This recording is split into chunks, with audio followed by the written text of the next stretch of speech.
Gandang araw ng Miyerkules po mga bayang karerista. Magbibigay na po tayo ng tip at impormasyon para sa araw na to, March 26, 2025. Tara!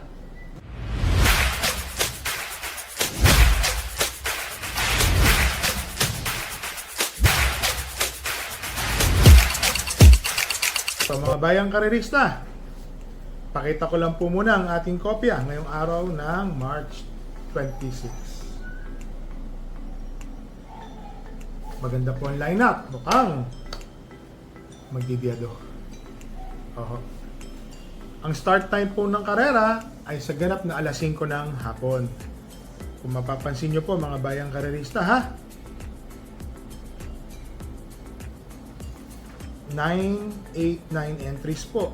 8 runners, 9, 11, 1, 4. Na-mix up na po siya ng 1,400 saka 1,200 meters.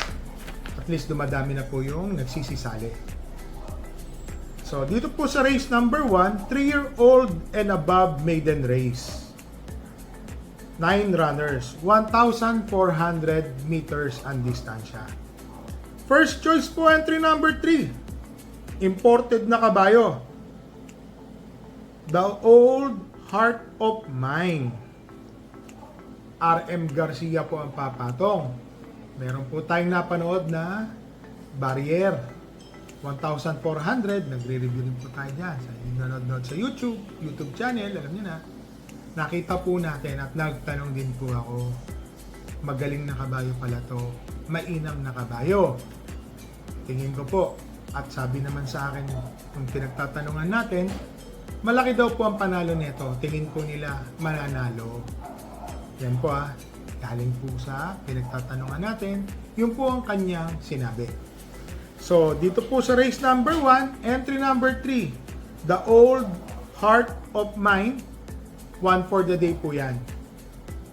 Entry number 3. So, dito na tayo sa race number 2. Rating 11 to 15, 1,200 meters, 8 runners. First choice, entry number 3. Namayan. Mababa po para sa akin sa laban si Namayan. Tingin ko ho, malaki po ang panalo. Lalo na ho, rating 11 to 15 na lang po ito.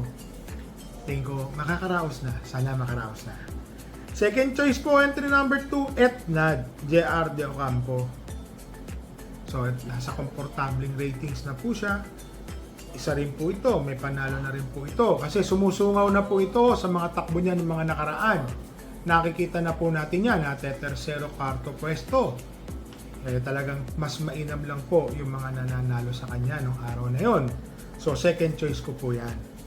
Naglagay po ako ng third choice, entry number 7, Hook the Hustler.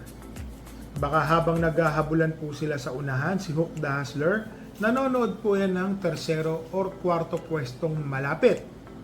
Tingin ko po, malaki po ang panalo ni Hook the Hustler. So, dito sa race number 2, first choice, entry number 3, Namayan. Second choice, entry number 2, Etnad. Third choice, entry number 7, Hook the Hustler. So, dito na tayo sa race number 3, 1,400 meters ang distansya. Rating 16 to 21 split, 9 runners. First choice, entry number 3, Bravo. Ang baba na po sa laban ni Bravo. Tingin ko po, malaki po ang panalo ni Bravo. Para sa akin po, may mga takbo po kasi ito dati, kung mapapansin nyo, nag-uuno 27, 28 po yan. Oho, para sa akin po, malaki po ang panalo niyan ni Bravo. Second choice po, entry number 7, Veterano. John Alvin Guse. Ito pong si Veterano, mga bayang karerista ha. Para sa akin po, ito po ay isang dibanderang kabayo. Kung sakali pong mauna po ito, wala pong makakasunod sa pacing niya, mananalo po ito. Third choice po, entry number 9, VG. Eminem Gonzalez ang papatong. May panalo po ito. Lalo na consistent po ito na in the money, mga tinatakbo ha. Sumusungaw po yan, kumukuha po ng segundo pwesto, nate-tersero, nakakakwarto. Mapapansin nyo po kasi yung mga bulusok ng takbo. So, mahirap pong pakawalan sa tayaan. So, dito sa race number 3, first choice, entry number 3, Bravo. Second choice, entry number 7, Veterano. Third choice, entry number 9, VG. Dito no tayo sa race number 4, rating 5 split placers, mga natitimbang at mga bagong baba. 9 runners, 1,400 meters. First choice, entry number 2, Celebrity. King Flores po ang papatong. Tingin ko ho, malaki po ang panalo ni Celebrity. Para sa akin po, horse to beat po siya dito. Pero kailangan po natin maglagay ng second choice. Ito na ang couple entering 4 and 4A, Misha and Pendant. Isang matuling kabayo at isang deremate. Tingin ko ho, maganda rin po ipapakita ni Misha at ni Pendant sa laban na to. So dito sa race number 4, first choice entry number 2, Celebrity.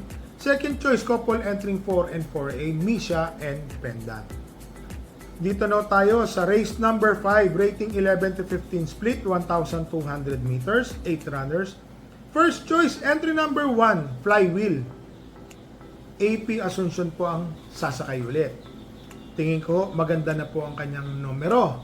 Para sa akin po, malaki po ang panalo ni Flywheel.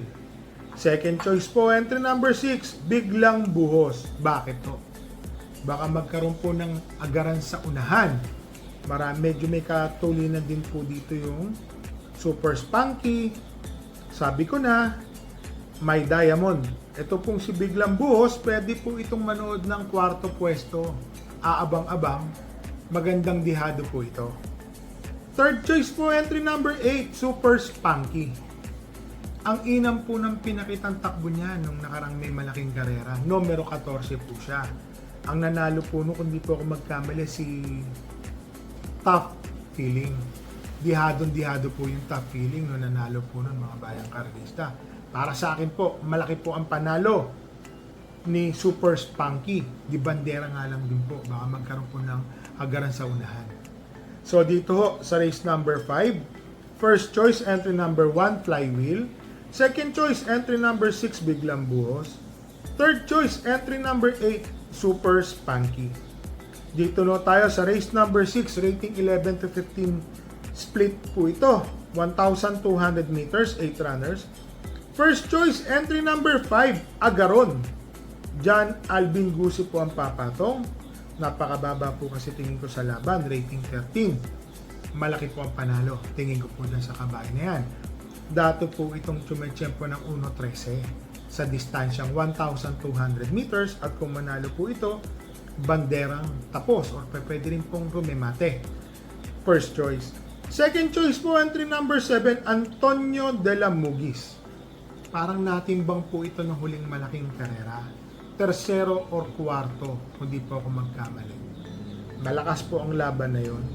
Tingin ko po kung makakapagtsaga-tsaga lang po si Antonio de la Mugis, gaya ng ginawa niyang remate, tingin ko po malaki po ang panalo. Third choice po, entry number 8, Mustang Sally. Ang ganda po kasi ng numero, last to enter, nasa labas. Para sa akin po, ang dami yung matulin. Aliana, Batang After 7, Agaron, si Premier Soldado, mga bayang karerista, alam natin na iwan. Pero lately, maganda na po ito lumundag.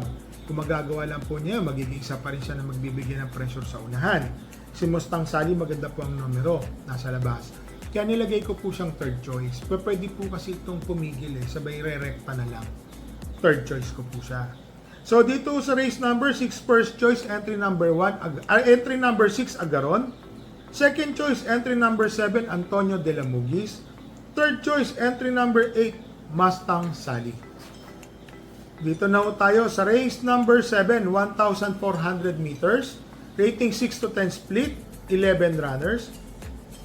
First choice, entry number 2, Bisyo Magserbisyo, 57 kilograms. Ibig sabihin po niyan, nanalo po yan ng huling takbo.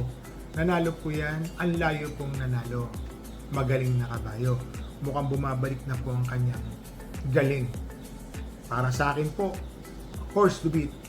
Entry number 3. Entry number 2, bisyo magserbisyo. Pasensya na po kailangan ko lang po maglagay ng second choice. Alam niyo na, minsan, baka mamaya magkaroon ng aberya. Ang second choice ko po dito, entry number 5, isang diremating kabayo, clairvoyant. Para sa akin po, may panalo po ito si clairvoyant. Kasi siya lang po yung nakikita kong isa rin sa diremate, mga bayang karlista. Kung magkakaroon po ng aberya, alam niyo naman, breaks of the game, talaga nangyayari yan. Kailangan natin maglagay ng protection. So dito sa race number 7, first choice, entry number 2, bisyo magserbisyo. Second choice, entry number 5, clairvoyant. So mga bayang karerista, wala po tayong kabayong magsisitakbo ngayong araw ng Miyerkules at Biyernes. Yun nga po, talagang ang karera po, mahirap. Nakita nyo naman, labas po yung kabayo nating Sales Magic. Talagang magaling po yung nanalo.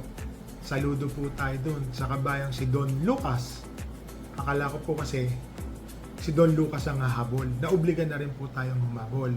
Meron po ako napansin sa kabayo ko. Alam niyo naman, may mga nakaligtaan po tayo sa instructions. Kung ano po yung dapat gawin sa pagdadala. Alam po yan ng mga dating hinete ko. Kagaya po ni Pitoy. Alam niya kung paano sakyan Sales Magic.